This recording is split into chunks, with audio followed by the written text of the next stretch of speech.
The rain-slicked streets of Boston gleamed like shattered glass under the sodium lamps as I stumbled out of the bar, her laughter echoing behind me like a siren's curse. "Ethan, you coward. Run all you want, but you'll always be mine to break." Riley's voice sliced through the downpour, raw and venomous. Her silhouette framed in the doorway like a storm cloud ready to unleash hell. In that moment, with my heart pounding and fists clenched, I knew college had forged us in fire, but tonight, it threatened to burn us both to ash. That was 10 years ago, but the scar she left, jagged and invisible, still throbbed whenever thunder rolled in over the city. I'd fled Cambridge the second graduation papers hit my hands, trading ivy-covered walls for the steel and concrete jungle of New York, where dreams were currency and nightmares could be drowned in the Hudson if you tried hard enough. I built a life there. A corner office at a midtown law firm, a loft in Chelsea with exposed brick and too many bookshelves. Weekends hiking the Palisades to remind myself I was free. Free from her. From the girl who'd crashed into my world like a meteor, promising stars and delivering craters. Riley Whittaker. God, even her name tasted like regret. We'd met freshman year at Harvard, me, the awkward poli-sci major from a sleepy Ohio suburb, her, the art history prodigy with a trust fund and a tattoo of a phoenix snaking up her spine. She was chaos wrapped in silk. Red hair that caught fire in the autumn light, eyes like emeralds chipped from some forgotten mine, a laugh that could disarm a room or dismantle a soul. I fell fast, stupidly, the way 19-year-olds do when rebellion feels like destiny. Our first date was a stolen midnight picnic on the Charles River. Wine from a thermos, her head on my shoulder as we watched the crew teams slice through the water.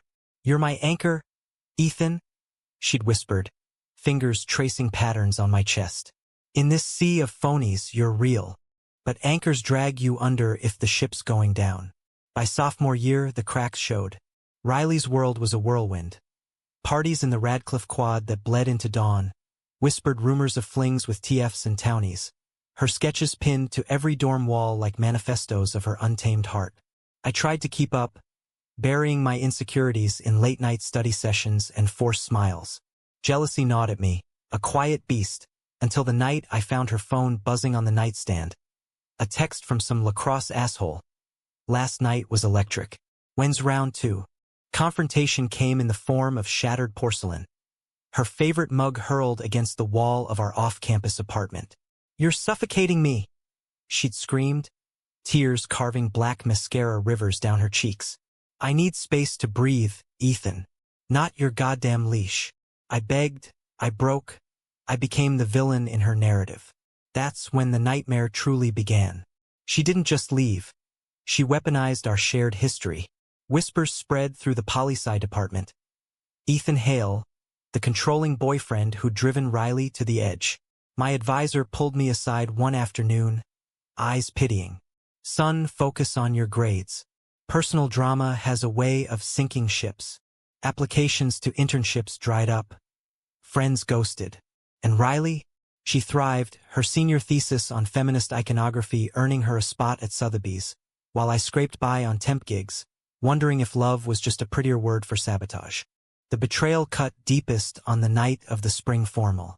I'd cornered her in the coat room, tux rumpled, voice cracking. "Why, was any of it real?" She'd looked at me then. Not with remorse, but with that feral spark that had drawn me in. "Real? Baby, nothing's real until it hurts." Then she kissed me, fierce and fleeting, before vanishing into the crowd with a guy from the crew team. I spent the rest of the night alone on the steps of Memorial Hall, rain mixing with tears, vowing I'd never let her, or anyone, close enough to scar again. New York swallowed me whole, a merciful maw. By 28, I was junior partner at Kessler and Lang, specializing in corporate litigation, the kind where fortunes flipped on technicalities. My days blurred into depositions and dry martinis at the Polo Lounge. My nights into swipes on apps that promised connection but delivered echoes. Dates were polite disasters. The banker who talked stocks, the teacher who quoted Rumi like scripture. None stuck because none ignited. I'd tell myself it was caution, not fear, but deep down, I knew Riley's ghost lingered in every what if. Fate, that cruel puppeteer, has a laugh like hers. It started with an email from the Alumni Association. Harvard Reunion Gala. Reconnect. Rekindle. Rediscover. I almost deleted it, but masochism won. The event was at the plaza. Chandeliers dripping light like liquid gold. Air thick with cologne and old grudges. I nursed a scotch at the bar, nodding through small talk with forgotten faces, when she appeared. Riley. Older, sharper, but unmistakably her. Hair cropped to a fierce bob, dressed in an emerald gown that hugged curves time had only refined. She was laughing with a cluster of X's, her hand on a silver-haired man's arm, and for a split second, I considered bolting. But then her eyes found mine across the room, and the world narrowed to that emerald blaze. She excused herself, weaving through the crowd like smoke, stopping inches away. Up close, the years showed. Faint lines at her eyes, a tattoo peeking from her sleeve. A compass rose new. Ethan Hale, she breathed, voice husky with something unnameable. Fancy meeting you here, stranger. Riley. My throat tightened. You look, well, as do you. Law suit you. Brooks no arguments. Her smile was a blade, sheathed in charm. We talked, halting at first, then spilling like the scotch I'd abandoned. She was freelancing as a curator in Brooklyn, curating exhibits on forgotten American artists. Divorced, briefly, messily, from a gallery owner who'd collected her like one of his Picassos. Turns out, I'm better at breaking than being broken, she quipped, but her eyes held shadows. The night unspooled in stolen moments. A dance to an old Springsteen tune, her head on my shoulder echoing that picnic by the Charles. Confessions over canapes about the voids we'd filled with work and wanderlust. I was poisoned back then, she admitted, fingers brushing mine. Scared of settling, so I burned everything down, including us. I wanted to hate her, but the pull was magnetic, a tide dragging me under. By midnight, we were on the balcony, city lights sprawling below like a promise. What if we tried again? She whispered, lips inches from mine. What if the nightmare was just the prelude? I kissed her then, tentative, tasting regret and redemption. It was electric, a current arcing through decade-old wires. We exchanged numbers. Mine unchanged, hers a Brooklyn 718, and parted with a hug that lingered too long. Driving back to Chelsea, windows down to the summer night, I felt alive in a way I hadn't since college. Dangerous, yes, but alive. The weeks that followed were a fever dream. Texts turned to calls to coffee at a hole-in-the-wall in Williamsburg, where she sketched on napkins while I ranted about a case involving embezzled art funds. Ironic, we joked. Riley was different now. Grounded, her chaos channeled into passion projects, like a pop-up gallery on queer indigenous artists that had critics buzzing. It's about reclaiming narratives, she'd say, eyes alight, giving the voiceless a canvas. I admired that, the evolution from the girl who'd wielded words like weapons to this woman wielding them like lifelines. But shadows crept in. My best friend, Marcus, a theater director with a nose for bullshit, warned me over beers at his Bushwick loft. Ethan, she's a hurricane. You sure you want to dance in the eye? I brushed it off, but doubt seeded. Our first real date was a rooftop picnic redux. Her idea, Central Park at twilight, prosciutto and figs from Zabbers. As fireflies danced, she opened up about the divorce. How her ex had gaslit her, mirroring the control she'd once accused me of. I see it now, the cycle. We were kids playing at love, hurting each other to feel something real. Tears glistened, and I held her, whispering forgiveness I wasn't sure I owned. Intimacy bloomed slow, tender. A brush of hands in the Met's impressionist wing. A goodnight kiss under the marquee of an indie flick on Houston. Sex came later, in her loft cluttered with canvases and cat hair, urgent but not devouring. It was reconnection, not conquest. Her body a map I'd once navigated blind, now with care. I love you, she murmured post-coital, head on my chest. Always did, in my fucked-up way. I echoed it, believing, because in her arms, the past felt like prologue. Yet conflict simmered beneath the romance. Work pulled me. A high-stakes merger that had me billing 80-hour weeks, while she chafed at the distance, her texts laced with old insecurities. "Don't ghost me like I ghosted you," she'd tease. But the edge was there. Then came the betrayal, sharp as that night in the coat room. It arrived via email, anonymous, forwarded from an old Harvard listserv. Photos from sophomore year, me and Riley at a party, her arm around the lacrosse guy, my face twisted in anguish. Attached. A scan of my old diary page, the one I'd burned after graduation, confessing my rage, my fantasies of revenge. I'll make her pay. Ruin her like she ruined me. My stomach dropped. How? I digitized nothing. The diary was ash. But the sender's note chilled. Tell her the truth, or Harvard history repeats. Paranoia gripped. Was it her? A test? Marcus swore ignorance, but his eyes flicked away.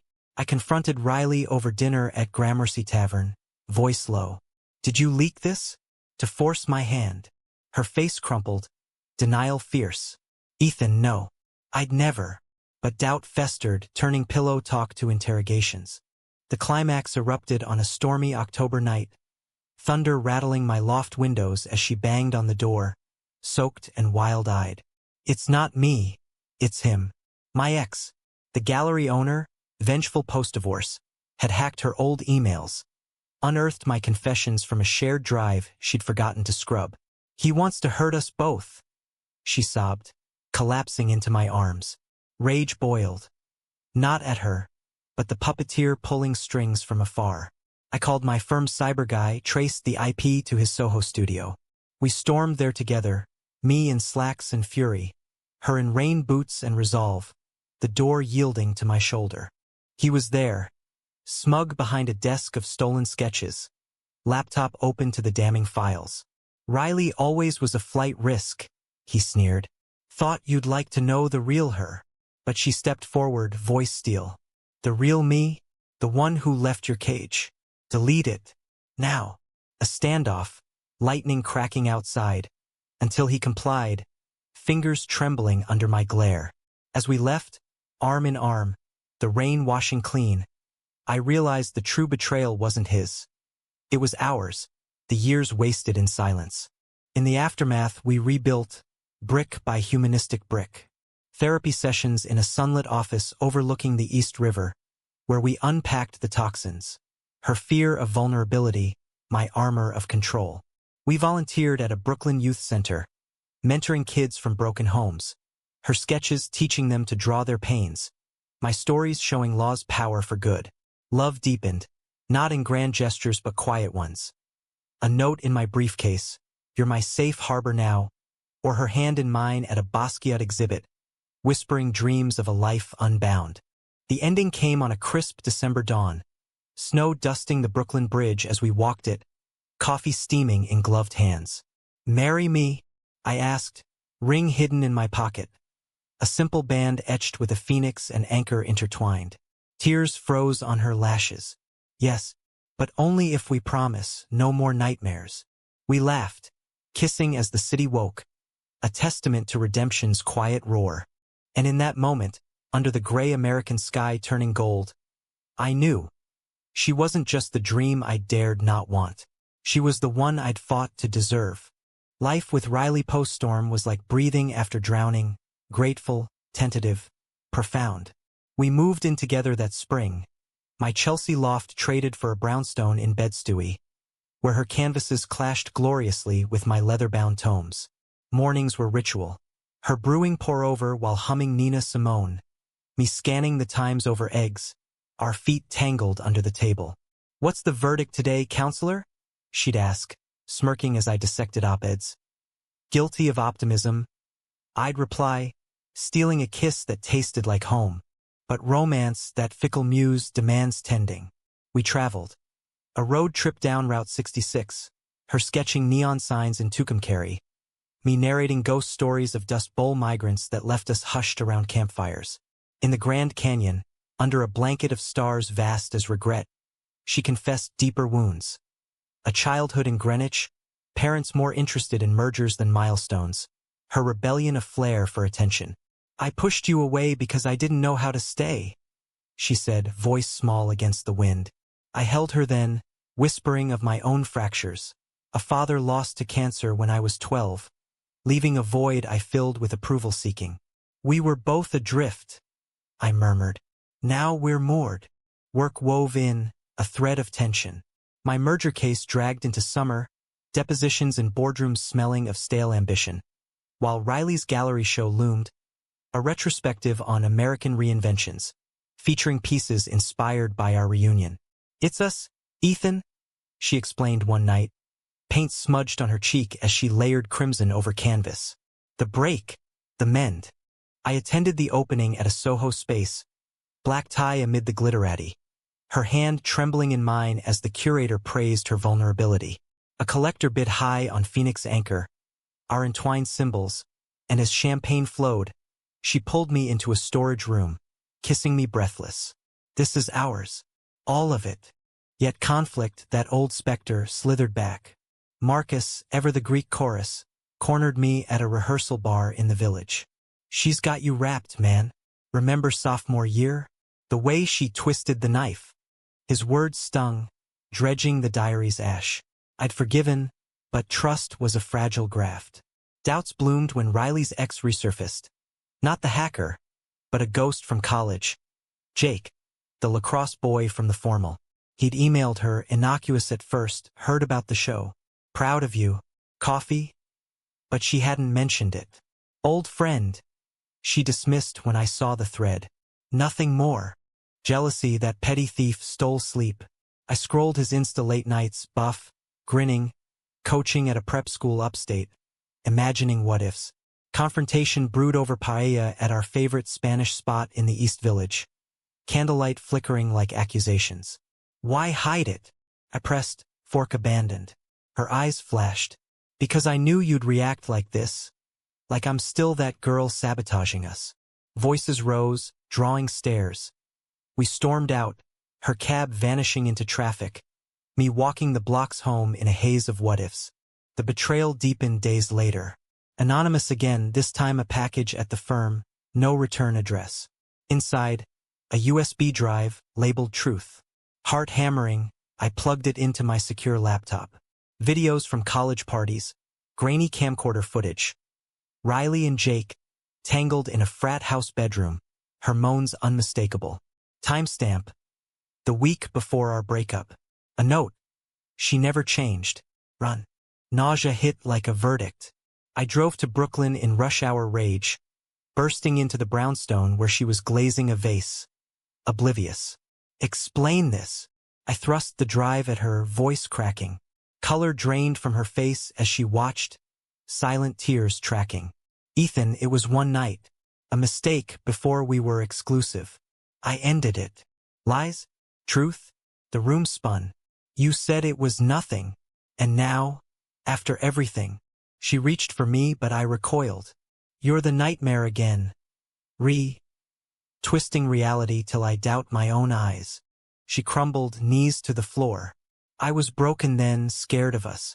But I chose you. Always." Sobs racked her, raw and human, and something in me fractured. Not hate, but grief for the purity we'd chased. I left, crashing at Marcus's, nights blurring into whiskey and regrets. He didn't gloat, just listened, handing me a beer. "Love's not clean, brother. But it's worth the dirt if you fight for it." Climax brewed in the Adirondacks, a cabin we'd booked pre-storm for leaf-peeping escape. I drove up alone, texts unanswered, seeking solitude in pine-scented air. But she followed, arriving at dusk, duffel slung over shoulder, eyes red-rimmed. "Don't make me beg," she pleaded on the porch, rain starting to patter. "Hear me out." Inside, by the fire's glow, truths poured. The video, leaked by Jake, bitter over her rejection, tipped off by the ex's network. "He wanted to shatter us," she said, handing me printouts from a PI she'd hired post-hack. Evidence stacked. Jake's emails to the ex, coordinating the hits. "I didn't tell you because I wanted to protect this, what we're building." Doubt warred with desire. "How can I trust?" I whispered, embers dying. She knelt before me, hands on my knees. "By choosing to. Every day. I'm not perfect, Ethan.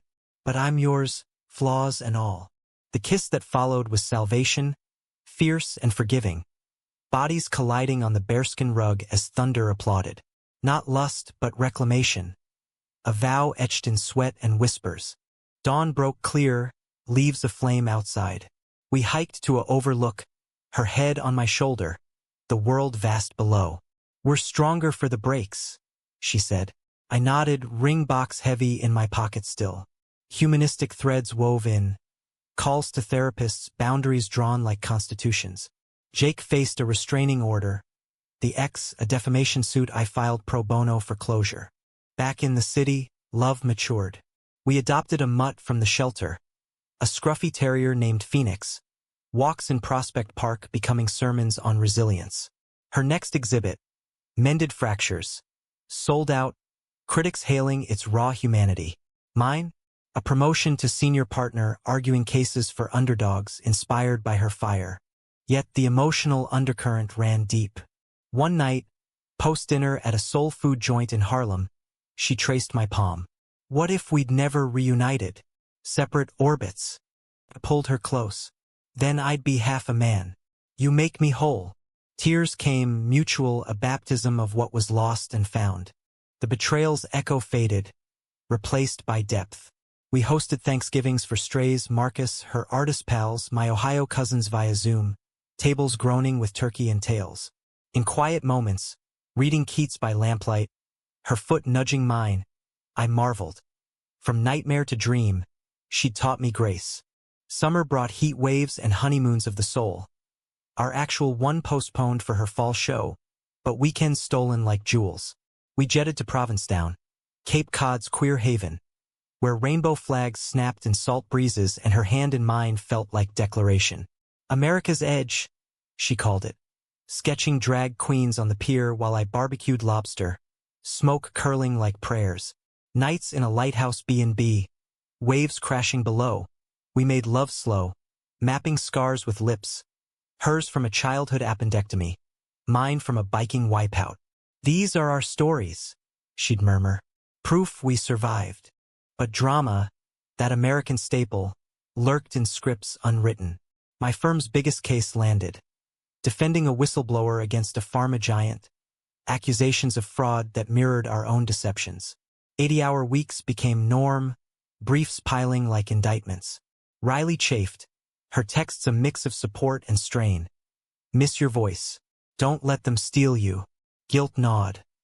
I'd come home to find her asleep on the couch, sketchpad open to half-formed anchors. Conflict peaked when the case bled into our world. The whistleblower, Lena, a sharp biochemist with Riley's fire, sought her input on the company's art laundering side hustle. It's connected, Lena urged over coffee at a midtown diner. Riley dove in, her curator eye-spotting fakes in boardroom decor. Gratitude swelled, but so did fear. The pharma suits were sharks, circling. Threats came. An anonymous call to my office. Drop it, or your girl's exhibits get reviewed. Negatively. Then, slash tires on my Audi outside the brownstone. Panic set in. This is because of me? I told Riley that night, pacing the kitchen as Phoenix whined at our feet. She grabbed my face, fierce. No, it's the fight worth having. Together, we fortified, security cams, my PI buddy on retainer. But the emotional toll mounted. Sleepless nights, her sketching turning frantic abstracts of fractured glass. I can't lose you to this, she confessed one dawn, curled against me. Not after clawing our way back. Betrayal struck from within. Midway through trial prep, Lena confessed over encrypted email. She'd leaked early docs to the press, forcing my hand before I was ready. For the greater good, she wrote. Chaos erupted. Headlines screamed malfeasance. The judge threatened sanctions. I raged in the deposition room, slamming files. You played us. But deeper, it echoed Riley's omissions. Trust's fragile thread fraying anew. I lashed out at home, words weapons. Everyone's got secrets, you, her, me. What's real anymore? Riley recoiled, eyes flashing hurt. Real is this, me choosing you, every goddamn day. She stormed to the studio, door slamming like judgment. Hours later, a note on the fridge. Walking the bridge. Need air. Love you. Heart in throat. I followed, the Brooklyn span a steel ribbon under sodium glow. She was midway, leaning on railings, wind whipping her bob. Ethan, she called, spotting me. I get it, the fear. But running fixes nothing. We talked till stars wheeled. Truths bared like evidence. Her own doubts. Sometimes I wake thinking you'll wake up and see the nightmare, not the dream. I pulled her close, bridge humming beneath. You're my plot twist, Ree. The one that saves the story. Laughter bubbled, cathartic as we kissed, traffic honking approval. Climax roared in the courtroom. Federal building in Foley Square. Air thick with anticipation. The pharma execs, suits starched as lies, faced my cross-exam. I channeled our scars, Riley's sketches in my briefcase for luck, unraveling their web with precision strikes. You peddled poison for profit. I thundered, jury leaning in. Lena testified, redeemed. Riley's art angle sealed the fraud. Verdict, guilty. Cheers erupted, but my eyes sought hers in the gallery, emerald beacons. Post-trial high faded into reflection. We escaped to the cabin again. Adirondack leaves gold, phoenix chasing squirrels. Around the fire, marshmallows toasting. She broached the future. Kids? Or just us and the mutt? I grinned. Both. And a gallery in the backyard. Dreams spun, a life layered, not linear. Yet emotion's depth plumbed lows. Her mother's death that winter, pancreatic, swift, hit like a verdict. Greenwich funeral, snow blanketing the estate. Riley stoic in black. I held her as eulogies droned, her whispers fierce. She never saw me, but you do. Graveside, under bare oaks, she broke, sobs muffled in my coat. Driving back, silence heavy. I vowed silently. Be her anchor, unyielding. Humanism bloomed in service. We mentored at the youth center, her leading art therapy for foster kids. Me teaching civics debates. One boy, Jamal, 12 and guarded, sketched a burning bridge. Riley knelt, gentle. What's on the other side? He shrugged. Months later, his piece in her next show, sold for college fund. See, she told me later, aglow. Mending one fracture mends worlds. Romance wove through, romantic in mundanity.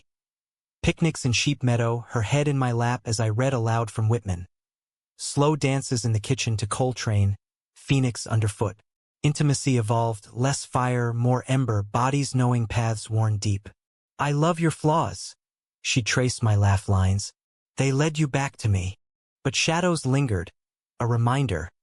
Love's not conquest, but covenant. Jake's restraining order held. The ex settled out of court, silenced. Marcus, softening, toasted us at his wedding. To nightmares turned north stars. As spring greened the city, we planned the real honeymoon. Santorini, white cliffs and blue infinities. Packing. She found the ring box, slipped in my suitcase. Sneaky, she laughed, slipping it on. But yes, again forever. In that brownstone, sunlight slanting through blinds, I held her. From college inferno to this quiet blaze, she taught me, dreams aren't dared. They're deserved, one forgiven step at a time. The wedding was quintessentially American. A backyard affair in our bed-stewy haven, June sun gilding the scene, wildflowers Riley'd foraged from upstate meadows twining the arch guests mingled. Marcus officiating in a seersucker suit, his theater flair turning vows to verse. Lena, redeemed, toasting with a whistleblower's wit. Jamal, now 13, ring-bearer with a grin wide as hope. I stood at the altar, heart hammering, in linen and love, watching her walk the aisle, barefoot, gown flowing like a canvas come alive, eyes locked on mine. Ethan Hale, she began, voice steady. You were my mirror, showing the chaos I couldn't see. Today, I vow to reflect your light back. Through storms, through stills. My turn cracked the dam. Riley Whittaker, you shattered me once. Remade me better. I vow to hold the pieces gently. To build with you a life unafraid. Rings exchanged. hers a twist of gold and emerald, mine etched anew, sealed with a kiss that tasted of forever, cheers erupting like fireworks over the East River. Honeymoon in Greece was reverie. Cliffside villas in Oia, sunsets bleeding pink into the Aegean, her laughter echoing off calderas as we hiked volcanic paths. We swam naked in hidden coves, salt-stung and free, dined on maize under bougainvillea, debating Plato over ouzo, her on eros as divine madness, me on justice as mended hearts. Nights, tangled in sheets breezed by sea air, she'd whisper dreams. A family, perhaps adoption, kids with her fire and my steady. We'll teach them to break and mend, she'd say. I nodded, tracing her phoenix. And to choose love, every scar. Return brought reality's palette vibrant, varied. My practice shifted. Pro bono for artists' rights, inspired by her world. Cases where creativity clashed with commerce. One, defending a street muralist against eviction, echoed our reunion, graffiti as rebellion, law as redemption. Riley curated a companion exhibit, Walls of Witness, walls alive with voices from the trial. Opening night, critics lauded. A donor pledged a foundation. We're unstoppable, she beamed, hand on my swelling hope. But drama's arc demands dissent. Fall brought her diagnosis, breast cancer, stage 2, caught early at a routine check. The oncologist's office in Mount Sinai, fluorescent hum mocking our plans, her grip vice-tight on mine. We'll fight, I said, voice armor. But inside, terror clawed. Not again, not her. Treatments loomed, chemo, surgery, her red bob sacrificed to the shears. Bald and badass, she joked, but eyes betrayed the fear. Conflict raged internal. My helplessness, her facade cracking in quiet moments. What if it takes me? She'd whisper post-infusion, for dripping like tears. I'd hold her, fierce. It won't. And if we'll have burned bright. Betrayal? Not of each other, but fate's cruel hand. Echoing college's caprice. Marcus rallied friends. A care caravan of soups and sketches. Jamal visited, drawing superheroes bald as her. You're my warrior queen, he said, crayon crown in hand. Climax in the or waiting room. Winter rain lashing windows. Hours stretching eternal. I paced memories montage. Charles River picnic, plaza reunion, bridge confessions. A nurse emerged. Clean margins, nodes clear. Relief crashed, sobs racking as I rushed to recovery. Her pale but smiling. Told you, Phoenix rises. Recovery was grueling. Nausea nights, her sketching one-handed. But love nursed. Broths I pureed, stories I spun of our future kids battling dragons. Humanism flowered in the wake. She founded a support circle for young artists with diagnoses, canvases as catharsis. Pain's not the end, she'd tell them. It's the pigment. I joined, facilitating legal clinics for healthcare access. One evening, post-group, she pulled me aside. Ethan, this us. It's the real art. Emotion crested that spring, cherry blossoms dusting the brownstone stoop. We adopted twins, Lila and Theo, 4-year-olds from a Bronx foster home, her eyes in his grin. First night, chaos of bedtime stories and spilled milk, but as they slept between us, her hand over mine on the quilt, tears came. We made this, she whispered, from nightmares to nursery rhymes. Years blurred. Lila's recitals, Theo's T-ball triumphs, Riley's galleries going global. A MoMA solo on resilient threads. I ran for city council, platform on arts equity, her posters everywhere. Setbacks came. A relapse scare, false alarm, but we faced them linked, stronger. The ending, humanistic and open, unfolded on our 10th anniversary. Back at the Charles River, picnic basket unpacked, kids splashing nearby with a sitter. Dusk fell, fireflies winking like old friends. Still my dream? She asked, head on shoulder. I kissed her temple, silver threading her regrown curls. Always, the one I dared, and won. In America's vast tapestry, from Harvard haunts to Brooklyn hearths, we'd woven a thread unbreakable. Love as verb, forgiveness as grace. Nightmares fade. Dreams endure. if tended with tender, tenacious hearts.